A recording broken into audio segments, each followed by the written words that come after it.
Okay, busy times. I want to talk about fake surge, yeah.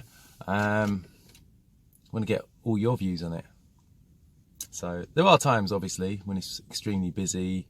It might be a special event that's going on, or home time for everybody. I mean, after like a good night out. I mean, and prices do surge. People might be out shopping, whatever the reason, you know. It might be an event on at the O2 or at Wembley, etc., etc. So, I mean, if everyone's booking a car at the same time, then rates are going to skyrocket.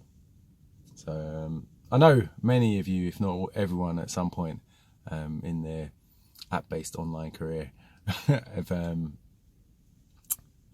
been in a situation where they've ended up in a surge price area and there's been a ridiculous surge on, and you just end up sitting there because nothing's happening. You're not getting any job requests or anything, yeah.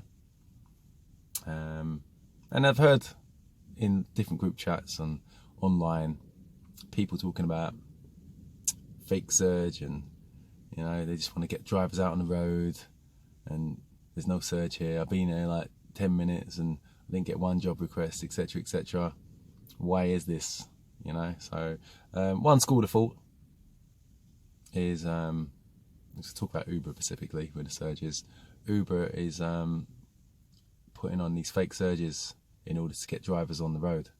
Yeah, and you get there, you get to a surge area, and you don't get a job.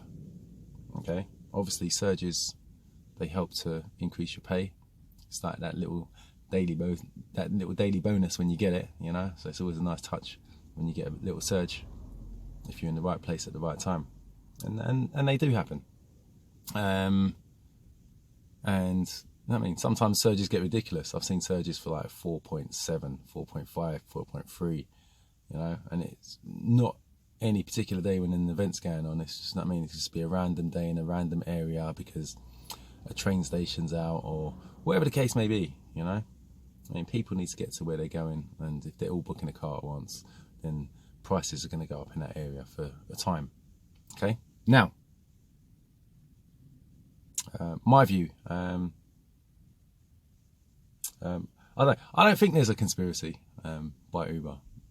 No, I use private hire vehicles to kind of ferry me around when I decide not to drive. If I'm going somewhere and I don't want to drive, yeah.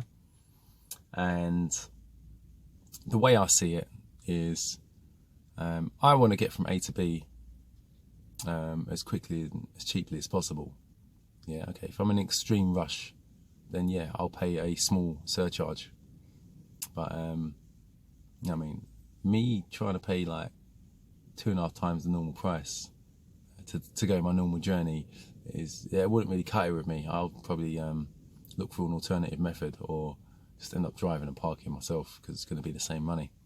Or, I mean, a lot of people don't have the option of having their own car, and that's why they use private hire services. But obviously, when the prices are surging, I mean, a lot of people are willing to wait. They don't really want to be, I mean, taking out £40 to pay for a £15 journey, you know. But obviously, when people are in a rush and they've got to be somewhere, then some people are willing to pay that, you know. So inevitably, if you are in a surge area, I mean, 1 or 2 drivers may pick up a surge job, you know, a good surge job. I don't know. But generally speaking, in my personal experience, when I've been in a surge area, say it's like 2.5, for example, I'm sitting there and it's just like dead quiet. What I typically tend to do, I'll just drive to the edge of the surge, you know, where it's probably 1.3, 1.4. And what I find is, I mean, people who are traveling longer distances, I mean, they might be more willing to book on a 1.3, 1.2, 1.4, as opposed to a 2.5, you know. So, I mean, their 15 journey might cost them £20 now, but it's not going to cost them £40, £45, you know, to go the same way. So they're my views anyway. I think everyone's just looking for a good value. Nobody wants to feel like they're getting like ultrally ripped off, you know.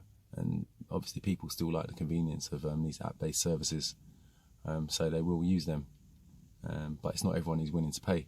and other people are just, I mean, if they're not in a rush, they're going to be quite happy to wait until the surge reduces or disappears altogether. So I mean, the same way drivers try play the system, you know, I mean, riders, they're trying to play the system as well to get the best deal they can, you know, to get to where they're going as quickly and as comfortably as possible. But anyway, enough about my views. I know there's some other conspiracy theories out there. If you got a theory or you got another suggestion on exactly why this phenomena occurs, leave your comments below. It's an interesting topic.